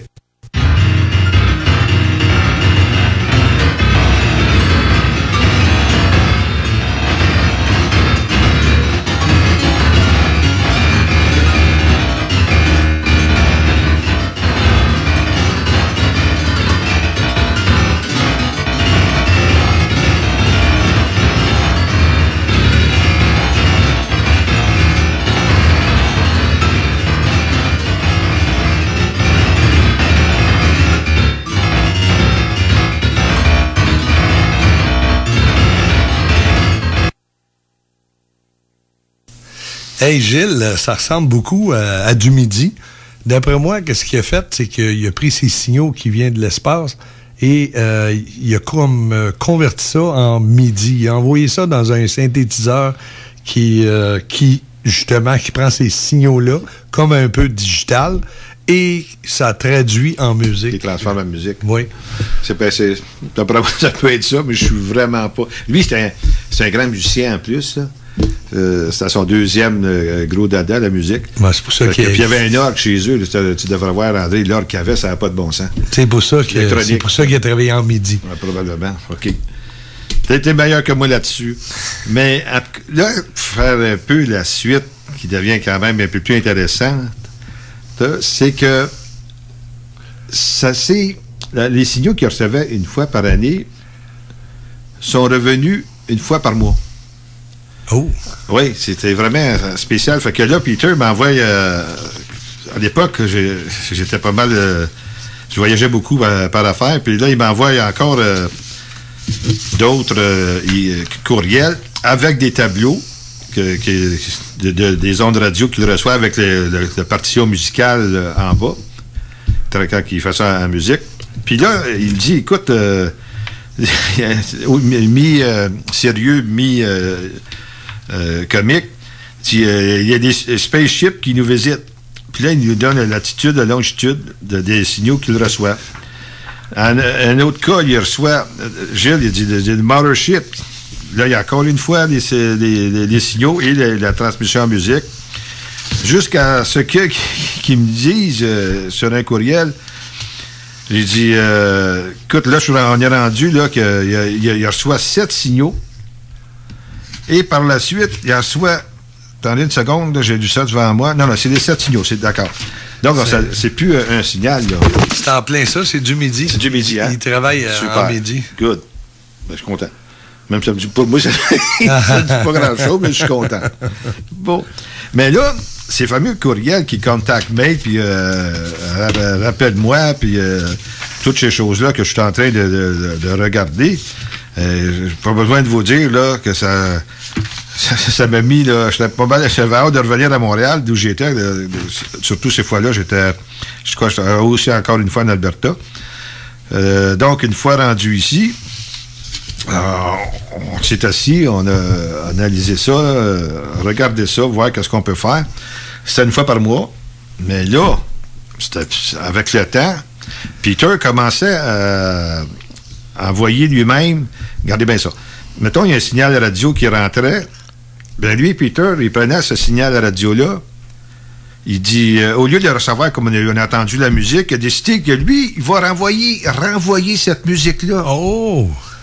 Demandez-moi pas comment il faisait, là. Je connais pas son système. Moi, j'étais celui qui le boostait, qui lui disait on devrait faire ci, on devrait faire ça. Mais comment qu'on le faisait, j'avais aucune idée, là, tu sais. Alors, Peter, il dit j'ai dit, Peter, pourquoi ça serait pas une bonne idée de renvoyer le signal qu'il t'envoie pour voir comment il pourrait réagir? Alors, Peter, là, on était rendu à tous les mois. Par la suite, il envoie les premiers signaux, il n'y a rien. Mais là, il fallait qu'il attende un autre mois. Le mois après, on essaie de la même maudite affaire. J'étais à Montréal cette fois-là. Le signal revient. Oh, intriguant, là. Oui, il revient à la musique. C'est à peu près le même style là, de musique là, qu'on a entendu tantôt. Ça veut dire qu'à chaque fois... Puis là, à chaque fois que Peter envoyait quelque chose, ça répondait. Mais là, Peter commençait à être excité. Hein? Il y a de quoi. Puis moi aussi. Mais l'affaire, il ne faut pas en parler. On ne pouvait pas en parler. Parce que c'était... On disait à l'heure de nos soupers ufologiques, quand Peter venait, et oui, il en parlait un peu. Mais à cause du protocole du projet Argus de City, tout devait aller à City. Puis Peter, j'ai vu les emails que le docteur Paul Schultz lui avait envoyé, et aussi la dame qui s'occupait, je ne me souviens plus du nom, comme quoi, écoute, là, tu fais partie du projet Argus. Et tu ne publies rien sans l'autorisation du projet Argus. Alors, il venait nous voir tranquillement, ou ben non, il me parlait à moi chez lui, ou ben au café chez Tim Horton. Puis moi, j'en parlais à la Q, un petit peu. Tu sais, je ne pouvais pas, je lui expliquais, je ne pouvais pas aller trop. Puis Peter, sa femme, son épouse a décédé. Malheureusement, donc il se trouvait tout seul, puis c'était sa grande passion. Je n'ai pas commencé à dire, à tout dévoiler, à appeler le Journal de Montréal, à appeler les médias. Mais non, c'est pas, Peter, lui, pas à toi non plus. C'est pas moi faire ça. Puis pauvre Peter, il se retrouvé tout seul, tu sais, avec rien. Mais là, je reçois encore un appel. Là, il dit, Gilles, il dit là, c'est fou raide, là. Je dis, comment ça, qu'est-ce qui se passe? Il dit, c'est plus à tous les mois, là, c'est à toutes les semaines, là. Oh! Il dit, oi, oi, oi. Oh, puis là, c'est plus qu'un signal, c'est 5-6 signaux, excusez. Fait que théoriquement, son antenne est toujours à la même place. Toujours à la même place. Ben, tu sais, elle fait le tour 24 heures. Oui. Tu sais, elle fait le tour, fait que donc, c'est possible. Jusqu'au point que c'était devenu à tous les jours. Puis ça, mesdames et messieurs, je peux le témoigner, j'étais là. J'ai vu les signaux rentrer, j'ai vu sur son organigramme un genre de graphique qu'il y avait, là, les signaux qui rentrent, tout ça. En bas de ça, comme je disais tantôt, il s'était transformé en musical, mais lui qui continuait à toujours retourner. Qu'est-ce qui était en orbite? On ne sait pas. Ça peut être simplement des vaisseaux, parce qu'on avait aussi le programme là, qui nous donnait où ce qui était tous les satellites qui avaient été mis en orbite, avec le trajectoire, où ce qui était à telle heure, telle date, tout ça. Mais il n'y avait rien qui correspondait à ce que Peter avait. Donc, est-ce que ça peut être tout simplement peut-être un satellite ou quelque chose de secret, de l'armée ou whatsoever, ça peut être, puis s'amuser avec Peter? On ne sait pas. Là, j'extrapole peut-être un peu, mais on ne sait pas. On n'est pas là, puis on l'a pas. Donc, une fois que Peter a envoyé ça, il s'est mis à recevoir des ondes, puis je pense qu'on l'a écouté aussi, André, ça ressemblait un peu à un onde de radio, hein, de poste de musique. Oui, de radio, effectivement, hein. Oui, je l'ai écouté, là, ça dure pas longtemps. Non, là. c'est quelques secondes, mais avec des écouteurs bien comme il faut, là, on peut voir qu'il y a un petit rythme là-dedans. Mais non, mais c'est possible, parce qu'il y a des ondes radio, c'est des ondes radio, là, ça peut venir de n'importe où. Mais le fait que d'autres répondent directement à ce que lui envoie à quelques minutes après. Mais ça arrivait-tu une période de la journée tout le temps? Là? Toujours vers les 10 heures. C'est ça. 10 heures le soir. Donc, c'était prémédité, selon moi. Là. Au ballon, c'était un satellite quand toutes les. Je sais pas, mais pourquoi que ça a commencé une fois par année, par la suite par mois, puis par la suite par semaine, j'ai rendu quasiment tous les jours. Ça, comme je dis tantôt, je me répète, je peux en témoigner, je l'ai vu. J'étais là. Fait que là, par la suite, on dit qu'est-ce qu'on pourrait bien faire pour aller plus loin que ça. Fait que moi, ça germait dans ma tête. Puis je me souvenais que, au coin de vue ufologique, on voulait faire un genre de réseau et on mettait notre téléviseur entre des postes pour voir si c'était pour avoir une perturbation magnétique, électromagnétique. Oui. Puis là, on voulait faire un réseau comme ça. Fait que là, le temps passe, chers amis. Fait que là, on est rendu en 2015. Là, j'ai dit, Peter, j'ai une bonne idée. Puis là, Peter aussi, là, je dois être honnête en vous disant que Peter était toujours seul. J'allais le voir chez eux, puis j'étais un peu désemparé parce que il se nourrissait mal, il était vraiment...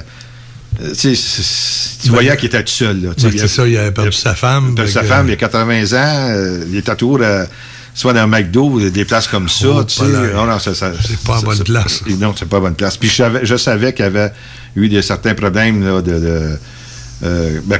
pas cardiaque, mais comment je peux dire, d'estomac, là, il a besoin de gérer certaines choses, tout ça. Donc, il venait plus au restaurant à Rauchi parce qu'il pouvait plus gérer qu'est-ce qui se mangeait là. Donc, j'ai dit à Peter, écoute, mon ami, pourquoi qu'on n'irait pas, on s'arrangerait pas pour mettre les réponses qui rentrent, transférer ça sur un écran de télévision? On pourrait voir que ça pourrait faire. Pour voir si ça donnerait des images ou quelque chose. Peter a dit, ouais, peut-être. Mais il a hésité. Je ne sais pas pourquoi il a hésité un petit peu. Après quelques temps, je pense que c'était au mois d'avril, il m'appelle, il dit, Gilles, OK, on fait ça. Fait que, parfait, pas de problème, on prend la télévision, on va plugger ça, tout ça, puis là, on fait un genre de protocole, une procédure, comment on tape faire ça, comment on tape pour analyser ça, quel poste, on ne sait pas. On tape travailler à tâtons plus qu'à par expérience qu'on ne l'a jamais fait. Tu sais. Oui. Fait que là, j'étais, attendez une seconde, je pense que j'étais aux États-Unis, à Houston, encore une fois, on a une amie commune, une amie commune, qui me contacte, me dit, Gilles, il t'est arrivé quelque chose de grave. Oh. J'ai dit, qu'est-ce qui se passe? Elle dit, Peter est mort, il est décédé. J'ai dit, Puis Peter, comme je vous dis, c'est un ami, grand ami à moi. Là, je m'en venais justement le même après-midi. J'ai fini mes réunions là-bas, je m'en viens, tout ça. Puis là, ils m'ont dit que Peter est décédé le 27 mai 2015. On s'était parlé la dernière fois qu'on s'était parlé, c'était le 15 mai. Qu'on s'était parlé. Après ça, je suis parti à Houston. Fait que ils l'ont trouvé à terre, mort d'une crise cardiaque. Donc, on n'a jamais été capable d'aller plus loin du projet. Moi, je suis pas assez connaissant dans la radio, cette affaire-là. Mais ces équipements sont rendus où? Non, son frère... là, il faut faire attention à ce que je dis. Disons qu'il n'était pas... il était un peu le bizarre de la famille, tu sais, malgré que... Puis il était moyen. Là-dessus, je pourrais prendre la relève là-dessus. Ben oui. Mais il a tout arraché. Son frère, il a tout vendu. Il a tout... la coupole n'est plus là. Moi, j'ai parlé à son frère au salon, c'est sûr, tu sais, puis il dit, on peut pas laisser ça là, il faut vendre la maison, donc il faut tout enlever ça. Ah. Là, je ne pouvais pas rien faire, je ne savais pas quoi faire avec ça, puis j'aurais mis ça, une coupole de 20 pieds. Oui. Tu sais, des équipements. Donc, puis pour dire, hein, il a commencé avec un petit radio de Radio Shack. Pour savoir les signaux, puis il avait mis ça entre les postes. Puis c'est avec ça qu'il a commencé après ça. Oui, parce qu'on ne le sait pas. Il y a tellement de fréquences. Tu peux pas juste sélectionner la bande FM. Il y a tellement de fréquences. Il y a un appareil qu'on appelle un Spectrum Analyzer. Ouais. Que lui, il surveille toutes les fréquences. C'est pas ça que toi, André? Non, j'en ai pas. Okay, c'est un bon Spectrum, il est à peu près 55 000. Oh, excusez-moi. Bon, excusez-moi. Federal time. Oui. Okay. Donc, malheureusement, ça s'est arrêté là, mais Peter était le docteur Paul Schultz a écrit quelque chose de vraiment, vraiment beau sur Peter. Moi, j'ai écrit quelque chose aussi. Je l'ai annoncé à l'AQU lors de nos soupers ufologiques. Alors, Peter, c'est vraiment comment on dit ça, quelqu'un qui initie c'est un inventeur, un créateur, un rechercheur, un chercheur. Un chercheur, oui. Et puis, il est un pionnier dans les ondes radio transférées en musique. Puis aujourd'hui, c'est courant. Les plusieurs regarde, Close Encounter, il l'utilisait. Oui, oui, c'est vrai. Il l'utilisait dans le film. Exactement. C'est vrai, absolument. Mais je ne pense pas qu'il y a eu non, mais c'est vrai, pareil, c'est une bonne éducation. Alors, mesdames et messieurs, c'est ça qui fait en sorte qu'on va un peu terminer l'émission. Mais André, on a eu une petite discussion tantôt durant la pause au sujet des anciens astronautes. C'est un sujet intéressant. Oui, ben c'est ça. Moi, je te posais des questions sur la planète Nibiru, puis de Zachary Sitchin. Oui, oui, c'est quelque chose d'assez controversé. Mais on pourrait peut-être, dans une prochaine émission, discuter. J'ai fait beaucoup de conférences sur le sujet. Puis Guy Jasmin, que j'ai parlé tantôt, de l'astronome amateur très puissant, qui avait gagné des prix en radioastronomie. Guy était vraiment spécialisé dans cette recherche-là. Sans rentrer vraiment dans le fait que Nibiru existe, ou la 10e planète, quoi que ce soit. Mais ce qui est intéressant, c'est de constater toute la traduction qui avait été faite là, lors des Acadiens et l'autre. Voyons, j'ai un blanc de mémoire là, à l'époque. En tout cas, c'est pas bien grave. Je vais revenir là-dessus. Ça fait quand même quelques années. Alors, j'en profite pour vous remercier d'être là et vous souhaiter une très belle, une meilleure année 2021 qu'on vécu. Mon Dieu, on peut pas avoir mieux que ça. Non, on peut pas avoir mieux que ça. Alors, faites attention à vous, à votre santé. Je vous souhaite tout. Alors, je vous souhaite les 3 S, santé, des sous et, ma gang de pervers, vous pensiez que pas correct. Le 6,49. Oui, monsieur. Donc, santé, les sous, le 6,49 qui est quand même des sous. Alors, je vous embrasse tous. On se revoit en janvier 2021.